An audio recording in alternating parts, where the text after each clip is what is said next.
Julia.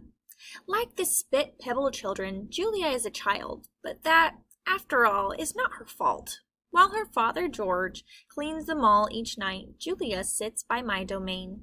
She could sit anywhere she wants, by the carousel, in the empty food court, on the bleachers coated in sawdust, but I am not bragging when I say that she always chooses to sit by me. I think it's because we both love to draw. Sarah, Julia's mother, used to help clean the mall, but when she got sick and grew pale and stooped, Sarah stopped coming. Every night Julia offered to help George, and every night he firmly said, "Homework, Julia. The floors will just get dirty again." Homework, I have discovered, involves a sharp pencil and thick books and long sighs.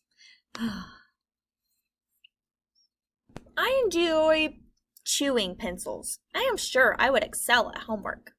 Sometimes Julia dozes off, and sometimes she reads her books, but mostly she draws pictures and talks about her day.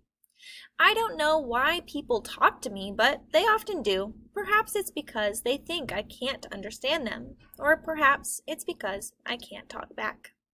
Julia likes science and art. She doesn't like Lilla Burpee, who teases her because her clothes are old, and she does like Deshaun Williams, who teases her too, but in a nice way, and she would like to be a famous artist when she grows up. Sometimes Julia draws me. I am an elegant fellow in her pictures, with my silver back gleaming like moon on moss. I never look angry, the way I do on the fading billboards by the highway. I always look a bit sad, though.